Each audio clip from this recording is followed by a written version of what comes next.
সীমান্ত টিভি 24 এর পক্ষ থেকে আপনাদেরকে স্বাগতম। ব্রাহ্মণবাড়িয়ার কসবা উপজেলায় আন্তর্জাতিক নারী দিবস 2025 উদযাপন উপলক্ষে এক আলোচনা সভার আয়োজন করা হয়। অধিকার, সমতা, ক্ষমতা, নারী ও কন্যার উন্নয়ন এই প্রতিপাদ্যকে সামনে রেখে শনিবার সকালে উপজেলা প্রশাসন ও উপজেলা মহিলা বিষয়ক কর্মকর্তার কার্যালয়ের উদ্যোগে এই সভা অনুষ্ঠিত হয়। সভায় বিশেষ অতিথি হিসেবে উপস্থিত ছিলেন উপজেলা সহকারী কমিশনার ভূমি গোলাম সারোয়ার, কসবা থানার ভারপ্রাপ্ত কর্মকর্তা ওসি মোহাম্মদ আব্দুল কাদের, উপজেলা জামায়াতের আমির অধ্যক্ষ ফরিদ উদ্দিন আহমদ, উপজেলা বিএনপির সাধারণ সম্পাদক মোহাম্মদ শরীফুল হক স্বপন, উপজেলা জামায়াতের সেক্রেটারি মাওলানা শিবলি নোমানী, তোফাজ্জল আলী ডিগ্রি কলেজের অধ্যক্ষ আবুল কালাম আজাদ, কসবা প্রেস ক্লাবের সভাপতি মোহাম্মদ আবুল খায়ের স্বপন ও উপজেলা প্রেস ক্লাবের সভাপতি খ.ম. হারুনুর রশিদ ডালি। সভাটি সঞ্চালনা করেন উপজেলা মহিলা বিষয়ক কর্মকর্তা রৌনক ফারজানা রুবা। এ সময় আরও উপস্থিত ছিলেন কসবা সরকারি উচ্চ বিদ্যালয়ের সিনিয়র শিক্ষক মোহাম্মদ শফিকুর রহমান, ছাত্র প্রতিনিধি মোহাম্মদ আমিনুল ইসলাম সহ বিভিন্ন শিক্ষা প্রতিষ্ঠানের প্রধানগণ, বিভিন্ন পেশার নারীগণ ও প্রিন্ট ও ইলেকট্রনিক মিডিয়ার সাংবাদিকবৃন্দ। আলোচনায় বক্তারা নারীর ক্ষমতায়ন, নিরাপত্তা ও সমান সুযোগ নিশ্চিত করার গুরুত্ব তুলে ধরেন। তারা নারীদের শিক্ষা, কর্মস্থান, সামাজিক নিরাপত্তা এবং সিদ্ধান্ত গ্রহণে অংশগ্রহণ বাড়ানোর উপর গুরুত্বারোপ করেন।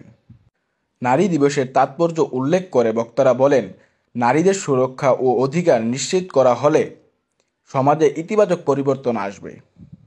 আলোচনা সভায় নারীদের উন্নয়নের বিভিন্ন কার্যক্রম হাতে নেওয়ার আহ্বান জানানো হয় এবং নারীর অগ্রযাত্রায় সামাজিক ও প্রশাসনিক সহযোগিতার উপর গুরুত্বারোপ করা হয়।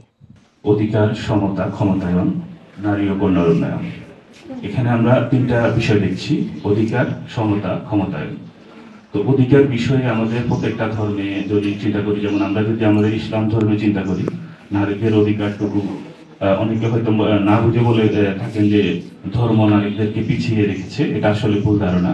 তো আমরা শুরুতে যদি আমাদের নারীদের অধিকারের দিকটা দেখি, সম্পত্তির অধিকার যদি দেখি, একজন নারী যেমন তার বাবার সম্পত্তির অধিকারী হন, আবার একইভাবে তার স্বামী সম্পত্তির অধিকারী হন। আমরা দীর্ঘ আলোচনা শুনলাম। আসলে এই আলোচনার মাধ্যমে অনেক কিছু জানা হলো, অনেক কিছু আমরা নতুন করে শিখলাম।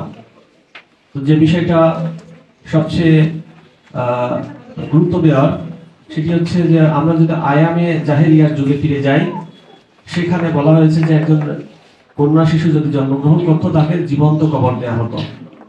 আবার যদি আমরা বর্তমান সমাজে প্রেক্ষাপটে ফিরে আসি, তাহলে দেখব যে নিজের পরিবারে নিজের বোনকে যদি আমি রেখে নিরাপদ না হই, হায়ানার মতো আমাদের যে পুরুষতান্ত্রিক সমাজ আছে, এরা যদি আমাদের নিজের পরিবারকে গ্রাস করে ফেলে, তাহলে সেই আয়ামে জাহেলিয়া আর বর্তমান সমাজ পার্থক্য কোথায়?